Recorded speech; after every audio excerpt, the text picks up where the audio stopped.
కర్ణాటకలో సంచలనం రేపిన సామూహిక అత్యాచారం కేసులో బెయిల్పై విడుదలైన నిందితులకు ఘన స్వాగతం లభించింది. టపాసులు పేల్చి మేళతాళాలతో ఊరేగింపు నిర్వహించడంతో దేశవ్యాప్తంగా విమర్శలు వెల్లువెత్తుతున్నాయి. బాధితురాలు డ్రైవర్పై దాడి చేసి అటవీ ప్రాంతంలో అత్యాచారానికి పాల్పడిన 7 నిందితులకు కోర్టు బెయిల్ మంజూరు చేసింది. నిందితులు చిరునవ్వులు చిందిస్తూ కనిపించడం వివాదాస్పదమైంది. ఈ వీడియోలు సోషల్ మీడియాలో తెగ వైరల్ అవుతున్నాయి. గతేడాది జనవరిలో ఈ అత్యాచార ఘటన చోటు చేసుకుంది. గ్యాంగ్ రేప్ నిందితులకు బెయిలు, మేళతాళాలు, బైక్లు, కార్లతో భారీ ఊరేగింపు. కర్ణాటకలో సంచలనం రేపిన సామూహిక అత్యాచారం కేసులో బెయిలుపై విడుదలైన నిందితులకు ఘన స్వాగతం లభించింది. టపాసులు పేల్చి మేళతాళాలతో ఊరేగింపు నిర్వహించడం దేశవ్యాప్తంగా విమర్శలు వెల్లువెత్తుతున్నాయి. బాధితురాలు డ్రైవర్ పై దాడి చేసి అటవీ ప్రాంతంలో అత్యాచారానికి పాల్పడిన 7 నిందితులకు కోర్టు బెయిల్ మంజూరు చేసింది. నిందితులు చిరునవ్వులు చిందిస్తూ కనిపించడం వివాదాస్పదమైంది. ఈ వీడియో సోషల్ మీడియాలో తెగ వైరల్ అవుతున్నాయి. గతేడాది జనవరిలో ఈ అత్యాచార ఘటన చోటు చేసుకుంది. బెయిల్పై విడుదలైన సామూహిక అత్యాచారం కేసులో నిందితులకు టపాసులు పేల్చి మేళతాళాలతో ఘన స్వాగతం పలికారు. దేశం కోసం జైలుకెళ్లినట్టు విజయోత్సవ ర్యాలీ నిర్వహించారు. అత్యాచారానికి గురి చేసే ఈ ఘటన కర్ణాటకలో చోటు చేసుకుంది. 16 నెలల కిందట కర్ణాటకలోని హవేరి జిల్లాలో ఒక హోటల్ గది జంటపై పలువురు వ్యక్తులు దాడి చేసి ఆ మహిళను అటవీ ప్రాంతానికి లాగి తీసుకెళ్లి సామూహిక అత్యాచారానికి పాల్పడిన ఘటన దేశవ్యాప్తంగా సంచలనం సృష్టించింది. తాజాగా ఈ కేసులో ప్రధాన నిందితుడు 7 బెయిల్ మంజూరైంది.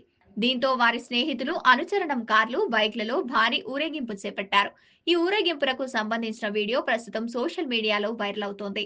నిందితులు చిరునవ్వు చెందిస్తూ విజయం చిహ్నంగా చూపుతూ కనిపించడం దేశవ్యాప్తంగా తీవ్ర విమర్శలకు దారితీసింది.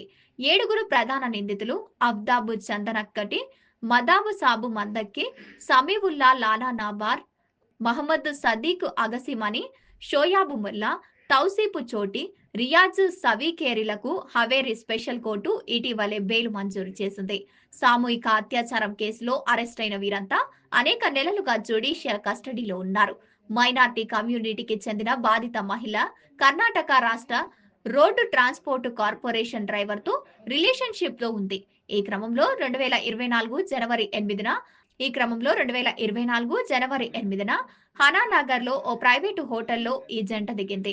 ఆ సమయంలో అక్కడికి వచ్చిన ఓ గుంపు ఆమెను బలవంతంగా లాక్కెళ్లి అటవీ ప్రాంతంలో సామూహిక అత్యాచారానికి పాల్పడినట్లు పోలీసులు విచారణలో వెల్లడైంది. బాధితురాలి మెజిస్ట్రేట్ ముందు ఇచ్చిన వాగ్మూలం ఇచ్చిన తర్వాత మాత్రమే గ్యాంగ్ రేప్ కేసుగా మార్చారు. మొదట పోలీసులు దీన్ని మెరల్ పోలీసింగ్ కేసుగా నమోదు చేశారు. ఎందుకంటే వేర్వేరు మతాలకు చెందిన బాధితురాలు, ఆమె భాగస్వామి ఆ హోటల్ గదిలో ఉన్నారు.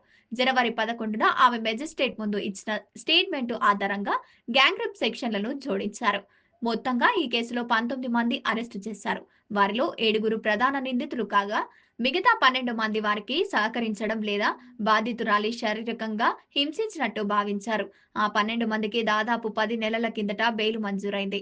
ప్రధాన నిందితులకు మాత్రం ఇటీవలే కోర్టు బెయిల్ మంజూరు చేసింది. విచారణ సమయంలో బాధితురాలు నిందితులను గుర్తించేటప్పుడు తడబడటంతో కేసు బలహీనపడినట్లు సమాచారం. ఈ ఊరేగింపుపై దేశవ్యాప్తంగా తీవ్ర ఆగ్రహం వ్యక్తమవుతోంది. అత్యాచార కేసులో నిందితులకు భారీ ర్యాలీతో స్వాగతం న్యాయ వ్యవస్థను అపహాస్యం చేయడమేనని పలువురు విమర్శకులు అభిప్రాయపడ్డారు.